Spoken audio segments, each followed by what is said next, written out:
ደግሜ ከልቤ ይቅርታ ጠይቃለሁ። ትብኝ በነገሮች እንትን ማተረኝ ከሆነ ችግር የለውም እየሄድኩ ልጄ ነው ያሉኝ። ከዛ ውጪ ግን በሰላማዊ መንገድ እንደዚህ እንቀጥላለን ማለት ነው። አመሰግናለሁ። ሰላም ጤና ይስጥልኝ ውድ ዩቲዩብ ቻናሌ ቤተሰቦች ደህና ናችሁ? እንዴት ናችሁ? ከኔ ጋር ሁሉ ሰላም እግዚአብሔር የተመሰገነ ይሁን። ሩታ ትላንትና አብርሃምን ይቅርታ ጠይቀዋለች በዴቭ ያው አማካኝነት ማለት ነው። ዴቭም እንግዲህ አብርሃም የሰራውን ጥፋትና በደል ለጊዜው ተይና አሁን አንቺ በራስሽ በኩል ይቅርታ በይው ብሏት ያው ከልቤ ነው ብላ ይቅርታ ጠይቀዋለች። ግን አብርሃም ማለት ነው ሲናገራቸው የነበሩት ነገሮች በጣም ከባባድ ናቸው። ቤተሰብዬ ማለት ነው ራሱን እንደተፈላጊ እሱን እንዳስጨነቀችው እንዳስቸገረችው ስልክም በጣም እንደምትደውል ምሽት አይቀር ሌሊት አይነት አካብዶ ነበር ሲናገር የነበረው።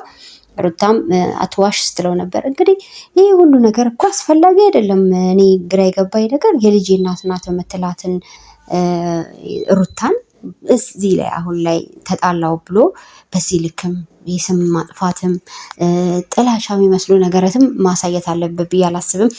ሩታም ደግሞ ከዚህ በኋላ ከአብርሃም ህይወት እውነቴን ነው በራስሽ ፍቃድ መውጣት አለብሽ ብዬ ነው የማስበው። ከዚህ በኋላ አንቺ የድሮ አይነት ነገር እያሳየሽ ከሱ ጋር ረብሻ ለመፍጠር ከሞከርሽ ነገር ተበላሸ። በቃ ሁሉም ነገር ችግር ውስጥ ነው የሚገባው። አብርሃም አካሄዱ ጥሩ አይደለም፣ አሁን ላይ ያለው አካሄድ ማለት ነው።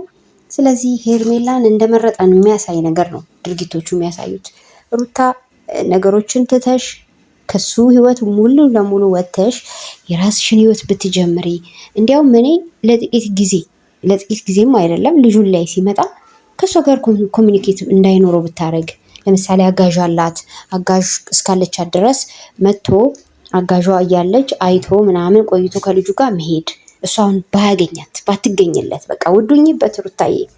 ሩታዬ አሁን ላይ እያረግሽ ያለሽው ነገር እሱን የልብ ሰጥቶታል። እንደተፈላጊ ነገር እንዲያስብ አድርጎታል። ለአንቺ ብዙም ክብር እንዳይኖረው አድርጎታል። ስለዚህ ከዚህ በኋላ እሱን ወደ አንቺ ህይወት ለመመለስ የምትጥረው ነገር መቅረት አለበት ብዬ ነው ማሰበው። ቤተሰቦቼ እናንተ እንዴት ታዩታላችሁ? በቃ ከዚህ በኋላ ምን ትፈልጋለች እንዴ? ከዚህ በኋላ ከዚህ በላይ ምን ስቃይ፣ ከዚህ በላይ ምን ፈተና አለ?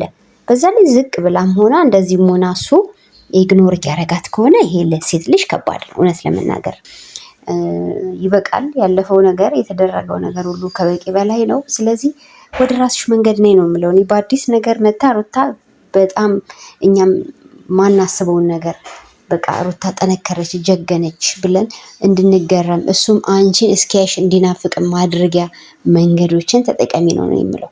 ከዛ ባለፈ እንግዲህ ዴቭ ያው እንደምታውቁት በራሱ ዩቲዩብ ቻናል መጥቷል። በጣም ደስ ብሎኛል። ዴቭ ምክሩ ጥሩ ነው፣ የሚያደርጋቸው ነገሮች ብዙ ጊዜ ጥሩ ስለሆኑ ለሰዎችም ጥሩ ትምህርታዊ ነገር ያለው ነገር ማስተላለፍ የሚችል ብቃት ያለው ልጅ ስለሆነ በራሱ ዩቲዩብ አካውንት ራሱ ከፍቶ መምጣቱ አስደስቶኛል። በቃ በራስ ኮንፊደንስ የታባቱ።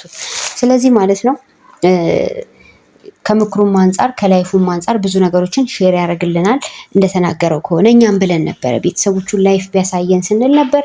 እንደዛ ሆኖ እንደሚመጣን የተናገረው። ለማንኛውም እኔ ደስ ብሎኛል ዴቭ በራሱ ዩቲዩብ ቻናል መምጣቱ።